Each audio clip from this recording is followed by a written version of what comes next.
Late করে তুলি আর ওইসব করবো, আমার ওসব চলবে না। আমি চলে যাবো, আমার আরেক জায়গায় দাওয়াত রয়েছে। ওই টাইমের মধ্যে শেষ করতে 10 মিনিট। একটা গজল কত জানো? একটা গজল 10 মিনিট। যদি গজলের মতো গজল বলি তো একে গজলে 10 মিনিট, কিন্তু আমি তো সে গজল বলবো না, আছে 10 মিনিট। তাই ইনশাআল্লাহ ছোট ছোট দেখি কয়েকটা বলি। আর কত জি জুলুমবাজি করবি তোরা বল, মুসলমানের চোখে আজি ঝরছে কেন জল। আর কত জি জুলুমবাজি করবি তোরা বল, মুসলমানের চোখে আজি ঝরছে কেন জল। ওরে এই দেশে কি মুসলমানি রক্ত দেওয়া নেই? দেশের উপর আসলে আঘাত মুক্তি পেতে দেই। আর কতদিন দেখবো এসব হাইনার চলাচল? ভদ্রকণ্ঠে আওয়াজ তুলে আগি তোরা চল। রুখতে চাই, রুখতে চাই, রুখতে চাই কালা কানুন আইন মোরা রুখতে চাই। রুখতে চাই, রুখতে চাই, রুখতে চাই কালা কানুন আইন মোরা রুখতে চাই। আজ বাংলা নয়, গুজরাট নয়, অস্থির গোটা দেশ। পার্লামেন্টে বসি তোমরা নাটক করছো বেশ। মাদ্রাসার মসজিদ গুলো করতে চাইছো শেষ। ওয়াকফ সম্পদ লুটবার ফন্দি করছো বেশ। ইংরেজদের বর্বরতা হার মানিয়েছে আজ। মুসলিম তুমি ঘুমিয়ে কেন গর্জে ওঠো আজ? ওই চাওলা হয়ে দেশ চালালে এমনটি তো হয়। সাম্প্রদায়িক দাঙ্গা বাঁধিয়ে রাজ করতে চাই। রুখতে চাই, রুখতে চাই, রুখতে চাই কালা কানুন আইন মোরা রুখতে চাই। নারে তাকবীর।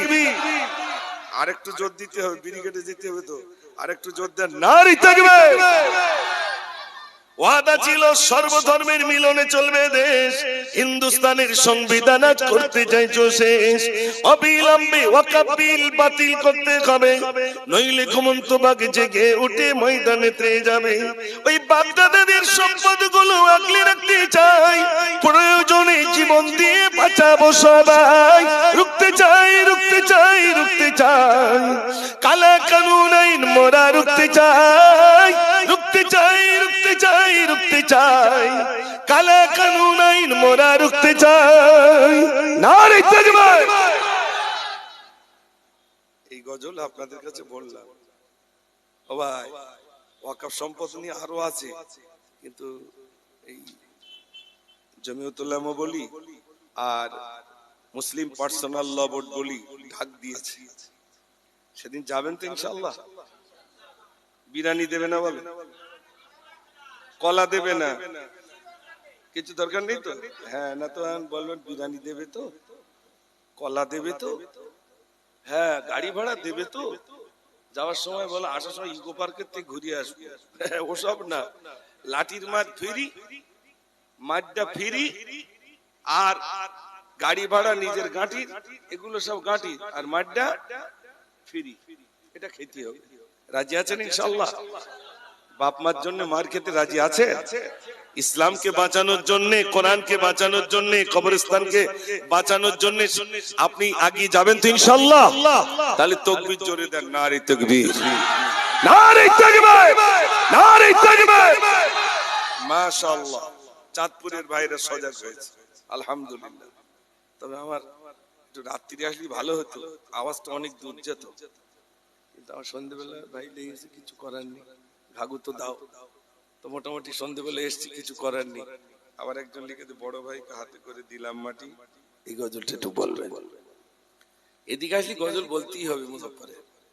আর আমিও বুঝে লিছি যে মাইগলার বারবার কেন ঝামেলা করবো, থেকে আমি একটা কিনে নিই।